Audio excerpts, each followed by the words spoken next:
Hello friends, নমস্কার। দেখুন, স্থলপদ্ম গাছ এখন সেপ্টেম্বরের মাঝামাঝি 16-17 বিশ্বকর্মা পুজো হলেই, বিশ্বকর্মা পুজো যখনই শুরু হয়ে যায় ওই 18-17 করেই কুড়ি বসতে শুরু করে। দেখুন, স্থলপদ্ম গাছে কুড়ি বসছে, দেখেছেন এই ঠকলাটা? এটা হচ্ছে স্থলপদ্ম গাছ, টবেরই। এই যে গাছটা, গুড়িটা ওখানে আছে, বড় হয়ে গেছে, 2-3 বছরের পুরনো গাছ। এই দেখুন কুড়ি হচ্ছে।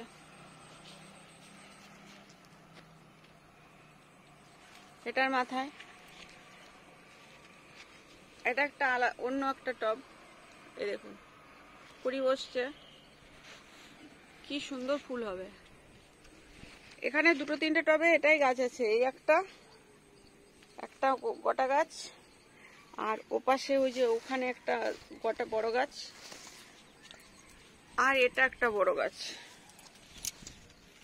এই যে এই টবটার মধ্যে এই যে এটা দুটো ডাল, এই একটা ডাল, আর এদিকে দেখুন আরেকটা বড় ডাল। এটা যখন স্থলপদ্ম ফুল ফুটবে, আর ছিঁড়ে গেল পাতাটা। এই দেখুন কড়ি বসেছে, প্রচুর কড়ি হয়ে গেছে বড় বড়। এটা পুজোর সময় ফুল ফুটবে, স্থলপদ্ম। এটা দেখুন কত বড় বড় কুড়িগুলো হয়ে গেছে। এর মধ্যে পুজোকে ফুটে যেতে পারে, 2-1টা ফুল ফুটে যায়। আর এটা তো হয়েছে, সব কটা মাথায় মাথায় কড়ি হয়েছে। ওদিকে একটা বড় ডাল আছে, এটা দেখুন, এটার মাথায় বড় বড় কুড়ি হয়েছে। দাঁড়ান, ডালটা টানি দেখাই। এই দেখুন কত বড় বড় কুড়ি হয়েছে। এগুলো ফুলগুলো ফুটে যাবে, দেখেছেন পাতার আড়ালে। গাছটা বড় হয়েছে, 2-3 বছরের পুরনো। কাটিং করেছিলাম সেই সময়, নবরাত্রির সময়। প্রত্যেক বছর কাটিং করার দরকার নেই, 1 বছর গ্যাপে করলেও হয়। এটাই হচ্ছে স্থলপদ্ম গাছ ছাদ বাগানের। আরেকটা আছে,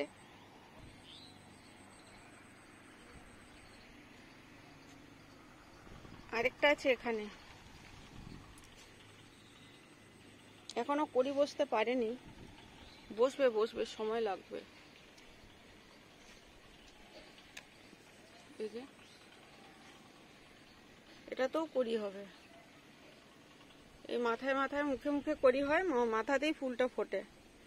স্থলপদ্ম ফুল এভাবেই হয়।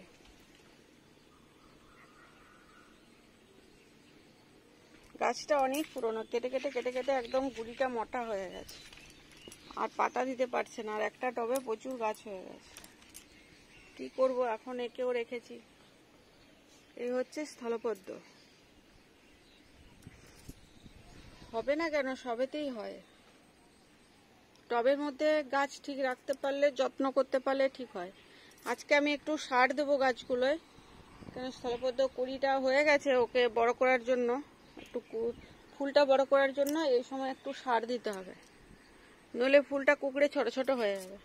আর সারটা দিলে না, এখন কুড়িটা বড় হয়ে যাবে, তাহলে ফুলটাও বড় হবে।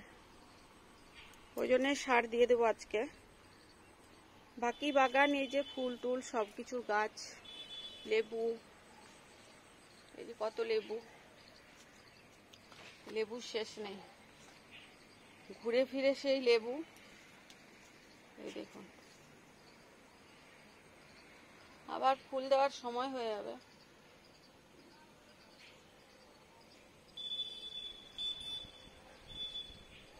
ওখানে লেবু,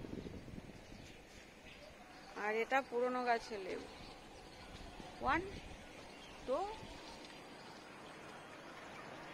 লেবু আর লঙ্কা একসাথে, 1 2 3 4 5, 5টা আছে, 3 4 5। এই গাছটায় 5টা আছে, আবার ফুল দিয়েছে, ফুল হচ্ছে।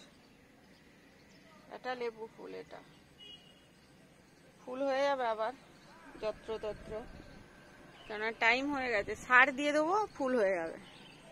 প্রচুর সার দিয়ে দেবো আজকে দুপুরে, বৃষ্টি হচ্ছে ওই জন্য ধুয়ে যাবে বলে সারটা দিতে পারিনি। গতকাল দেখলাম আজকেও মেঘলা রয়েছে, ভাবছি ওই জন্য কি সার দেবো কি দেবো না। এবছর ওই জন্য কি অনেক গাছে সার দেওয়া গেল না। দোপাটি গাছে আরে অন্য বছর সার দিই, প্রত্যেকদিন বৃষ্টি হয়েছে ওই জন্য দিতেই পারিনি। একদিন শুকনো হয়েছিল, ভাবলাম দেখি দেবো, সময় করতে পারলাম না, সেদিনে কাজ ছিল। এটা হচ্ছে একটা জবা গাছ, যেটা এটা দেখুন, এটা একটা জবা গাছ। এই জবা গাছটা না পুরো ওই জবা গাছটা লাগিয়েছি, ওখানে একটা লঙ্কা গাছ ছিল, গাছটা মরে গেছে। ওই জবা গাছটা না পুরো ইয়ের মতো ফুল হয়, স্থলপদ্মের মতো গোলাপি থোকা। পাতাটা দেখুন এরকম তো, কিন্তু এটার ফুলটা হয় গোলাপি থোকা, পুরো বড় মতো ফুল হয়। ওই জন্য গাছটা লাগিয়েছি, আর সারা বছর ফুল ফোটে। দেখানো হলো স্থলপদ্ম গাছ। অন্য বছর 7টা-8টা থাকে, এবছর 3টেই গাছ। বাকি গাছগুলো মরে গেছে, কাটিং চারা করিনি। 3টে গাছ, 4টে গাছ, টোটাল 8টা ছিল, কমিয়ে দিয়েছি। সবাই ভালো থাকুন, সুস্থ থাকুন, দেখুন ভিডিও ভালো লাগবে অবশ্যই। এটা হচ্ছে সাদা আকন্দ, আবার ডাল হয়েছে, আবার ফুল হবে। এখন ফুল নেই, মাঝে সাঝে ফুল থাকে না, একবার ফুল হয়, একবার থাকে না।